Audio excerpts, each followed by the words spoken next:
Supreme court में मखसूस नशिस्तों से मुतल्लिक केस की समाअत। चीफ जस्टिस ने रिमार्क्स दिए, मुतनासिब नुमाइंदगी के हिसाब से तो सुन्नी इत्तेहाद काउंसिल को ज़ीरो नशिस्त मिलनी चाहिए। आपकी तो आम इंतखाबात में ज़ीरो नशिस्त थी। अगर हम आपके दलाइल मान लें तो आपका केस ही नहीं, आप जल्द समझ जाएंगे। हम आपके दलाइल मान लेते हैं तो मखसूस नशिस्तें PTI को मिल जाएंगी। जिस पर फैसल सिद्दीकी ने कहा, मखसूस नशिस्तें सुन्नी इत्तेहाद काउंसिल को मिलेंगी जो पार्लियामेंट में मौजूद है। जस्टिस तरमिनुल्लाह ने रिमार्क्स दिए, वोट का हक पर कोई बात नहीं कर रहा, इंतखाबात को शफाफ बनाना ज़रूरी है। सूरत हाल के मुताबिक एक बड़ी सियासी जमात को वोट मिला जिसको इंतखाबी अमल से निकाल दिया गया। क्या खामोश रहें, अवाम का हक पामाल होने दें?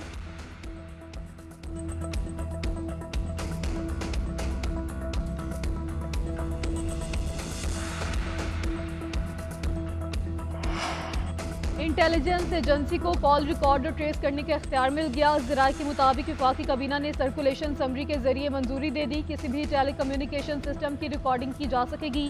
कॉल रिकॉर्ड, मैसेज और कॉल ट्रेसिंग का इख्तियार होगा। व्हाट्सएप मैसेजेस और दीगर एप्लीकेशन की रिकॉर्डिंग भी की जा सकेगी।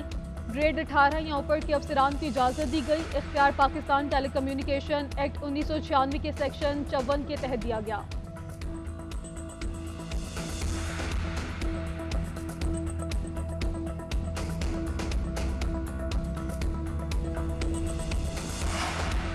अपोजिशन लीडर का हसास इदारे को कॉल ट्रेसिंग का इख्तियार देने पर रद्द-ए-अमल। कहा, इख्तियार देने वाले कल खुद कॉल ट्रेसिंग की जद में आएंगे। कॉल ट्रेसिंग का इख्तियार देने वाले जेल जाएंगे। नवाज शरीफ, शहबाज शरीफ और आसिफ अली जरदारी भी इसी कानून की जद में आएंगे। बिलावल भुट्टो और मरियम नवाज भी इसकी सजा भुगतेंगे। हेडलाइंस आपने जानी, अभी आपको बताएं। सुप्रीम कोर्ट में सुन्नी इत्तेहाद काउंसिल की मखसूस नशिस्तों से मुतालिक दरखास्त की समाअत मुकम्मल हो गई है और फैसला भी महफूज कर लिया गया है। आपको बताएं कि सुप्रीम कोर्ट में सुन्नी इत्तेहाद काउंसिल की मखसूस नशिस्तों से मुतालिक केस की समाअत जारी थी और अब ये समाअत मुकम्मल हो गई है और फैसला भी महफूज कर लिया गया है। तफसीलात जान लेते हैं नुमाइंदा GNN इकरामुल्लाह जोया से। इकरामुल्लाह बताएगा, फैसला महफूज कर लिया गया, कब तक सुनाया जाएगा और आज की समाअत में क्या क्या रिमार्क्स दिए गए, तफसीलन बताएगा।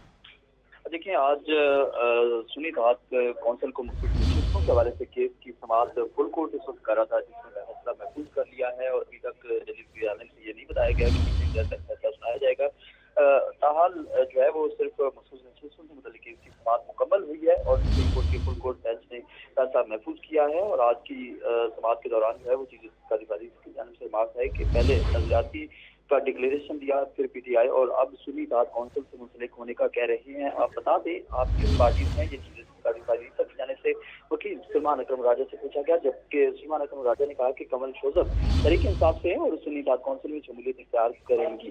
सच नहीं बोला जा रहा, नून लीग के साथ 2018 में जो हुआ वही आज तहरीक इंसाफ के साथ हो रहा है। जस्टिस तरमिनुल्लाह की जानिब से ये रिमार्क जो है वो सामने आए, जबकि इलेक्शन कमीशन ने बताया कि तहरीक इंसाफ का टिकट मंजूर नहीं होगा, जिसके बायस नजरियाती का टिकट जमा करवाया। कोई ऑप्शन हमारे पास नहीं है।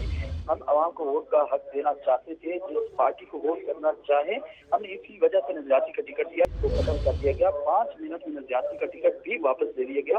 ये वकील सलमान अकरम राजा की जानिब से अदालत में मौके इख्तियार किया गया। सलमान अकरम राजा ने मजीद कहा कि 2018 इंतखाबात में मखसूस नशिस्तों की लिस्ट जमा नहीं करवाई, लेकिन मखसूस नशिस्तें बलूचिस्तान अवामी पार्टी को दी गई। आजाद उम्मीदवारों ने 3 रोज के अंदर सुन्नी इत्तेहाद काउंसिल में शमूलियत इख्तियार की। सुन्नी इत्तेहाद काउंसिल पार्लिमानी पार्टी बनी। वकील सलमान अकरम राजा ने अदालत को आगाह किया। सलमान अकरम राजा की जानिब से दलाइल जो है वो मौके इख्तियार किया गया कि इससे पहले जो हुआ वो इलेक्शन कमीशन की इकरामुल्लाह जोया, आपका शुक्रिया, आपने तफसीलन आगाह किया।